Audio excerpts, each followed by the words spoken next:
வணக்கம் மகர ராசி நண்பர்களே. வரக்கூடிய வைகாசி மாசத்துல பலன்கள் உங்களுக்கு எப்படி இருக்கும் அப்படிங்கிறத தான் இந்த பதிவில் நாம் இப்போ பார்க்க போகிறோம். முதலாவதாக புதன் பகவானை பார்ப்போம். புதன் பகவான் உங்களுடைய ராசிக்கு 4வது ராசியில் தாங்க இருக்கார். புதன் 4வது ராசியில் இருந்தால் நல்லது தான். அதாவது பகையான உறவுகளை பூரா ஒன்று சேர்த்து வைக்கும். அதே மாதிரி கல்வி சம்பந்தப்பட்ட துறையில் வேலை வாய்ப்புகளை நல்லா உருவாக்கி கொடுக்கும். சொத்து சுகத்தில் இருக்கிற பிரச்சனைகளை தீர்த்து வைக்கும்.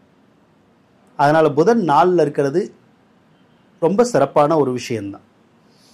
சுக்கிரன் வேற உங்களுடைய ராசிக்கு யோகாதிபதி தான். அந்த சுக்கிரன் 3வது ராசியில் இருக்கிறது நல்ல யோகம்தான். ஒரு சிலருக்கு பார்த்தீங்கன்னா ஒரு சொத்தை கொடுத்துட்டு இன்னொரு சொத்து வாங்குற மாதிரி வரலாம், அல்லது ஒரு வீடை கொடுத்துட்டு இன்னொரு வீடு வாங்குற மாதிரியான ஒரு சூழ்நிலைகள் கூட சிலருக்கு அமையறதுக்கான சந்தர்ப்பம் இருக்கு. அதே போல் சுக்கிர பகவான் வைகாசி மாதம் 17ஆம் தேதி மேசராசிக்கு போயிடுவார். மேசராசியில் சுக்கிரன் இருக்கிற போதும் நல்லா இருக்கும்.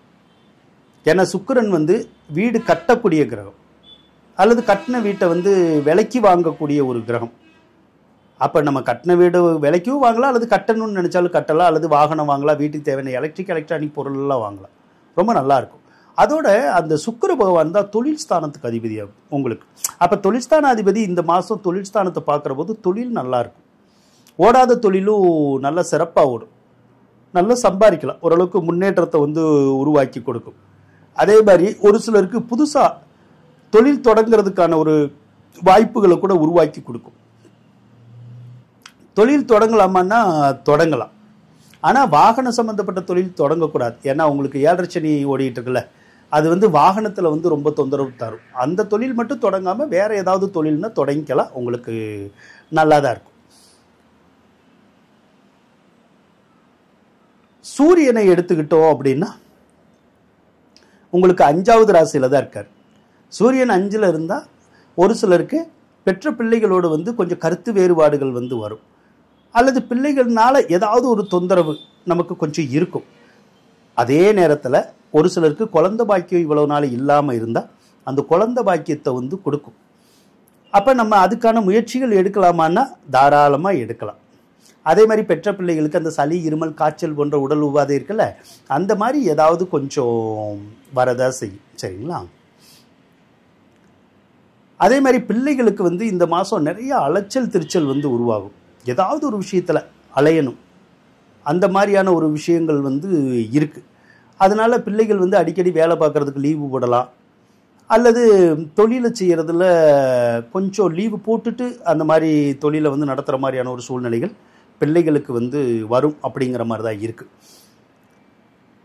அதோட இப்போ குரு பகவானை எடுத்துக்குவோம். குரு பகவான் இப்போது மே மாதம் 11ஆம் தேதி தான் பயிற்சியாச்சு. அந்த குரு பகவான் உங்களுக்கு 3-12 கூடைய கிரகம் தான். ஸோ 6வது ராசியில் இருக்கிறது நல்லது தான். அது என்ன பண்ணும் அப்படின்னா, நோய் நொடி இருந்தால் தீர்த்து வைக்கும். இப்போ இவ்வளவு நாள் நிறையா நோய் நொடி இருக்குது. எத்தனையோ நோய் நொடிக்கு நம்ம ஆஸ்பத்திரியில் பார்த்தோம், சரியாகலை. இனிமேல் ஆஸ்பத்திரியில் பார்த்தா சரியாகுமானா சரியாகும்.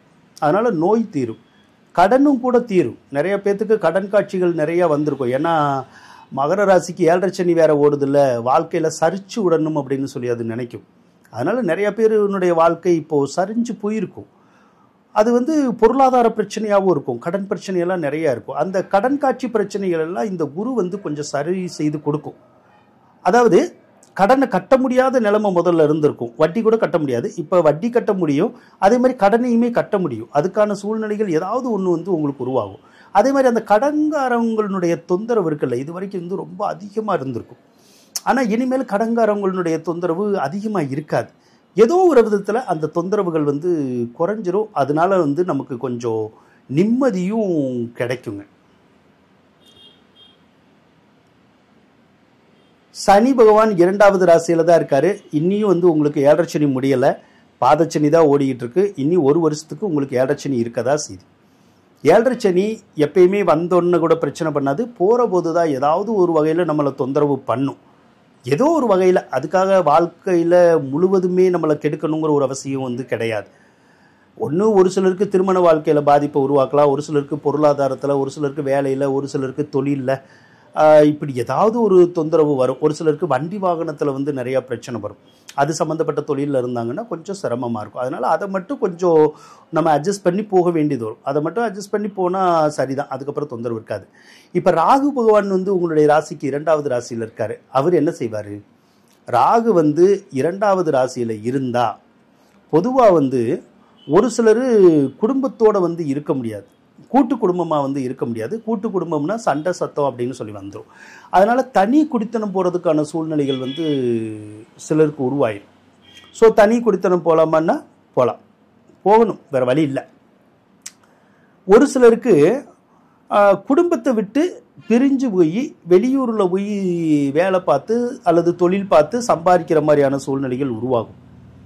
அப்படி சமீபத்தில் ஏற்கனவே உருவாகியிருக்கும், உருவாகியிருந்தால் நல்லது தான், அல்லது இப்போ கூட உருவாகும், அல்லது இனிமேலும் கூட உருவாகும். அப்படி உருவாச்சுன்னா கண்டிப்பாக அந்த வேலை நல்லாயிருக்கும், தொழில் நல்லாயிருக்கும், அதனால் காசு பணமும் கிடைக்கும், நமக்கு கடன் காட்சியும் அடையும், குடும்பத்தில் உள்ள வறுமையும் தீரும், சிக்கலும் தீரும்.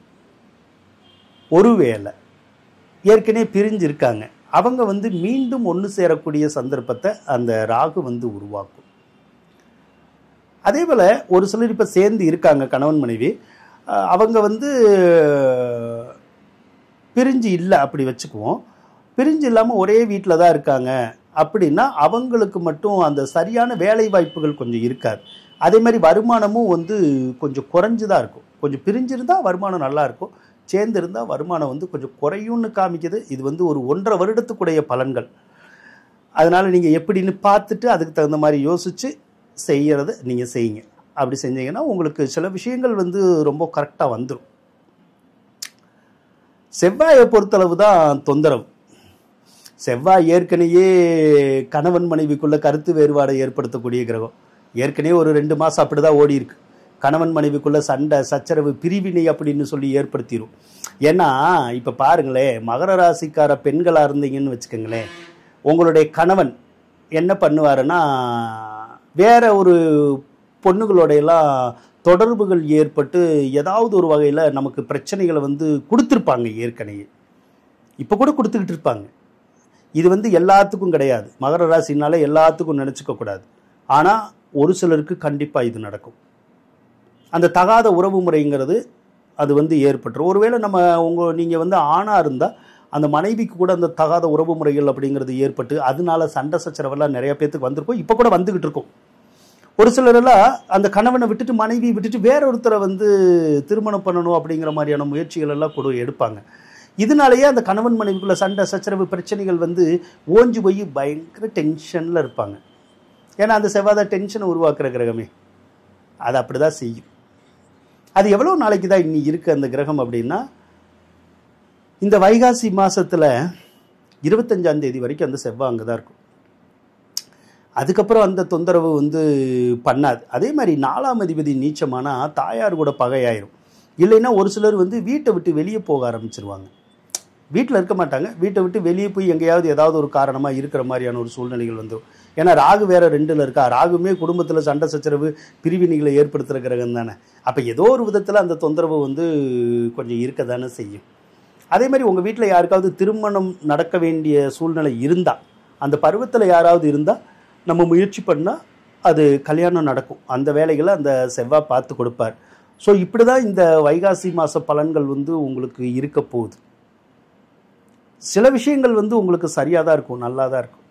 ஸோ ரொம்ப ஒன்றும் பயப்படுற மாதிரி இல்லை. அதனால் தைரியமாக இருக்கலாம், தன்னம்பிக்கையோடு இருக்கலாம். சிறப்பானது ஒரு வாழ்க்கை உங்களுக்கு கிடைக்கும் அப்படின்னு சொல்லி கோரிக்கொண்டு விடைபெறுகின்றேன். நன்றி, வணக்கம். மகர ராசிக்காரவங்களுக்கு இந்த வீடியோ பிடிச்சிருந்தா லைக் பண்ணுங்கள், ஷேர் பண்ணுங்கள், மறக்காமல் சப்ஸ்கிரைப் பண்ணுங்கள். நன்றி நண்பர்களே.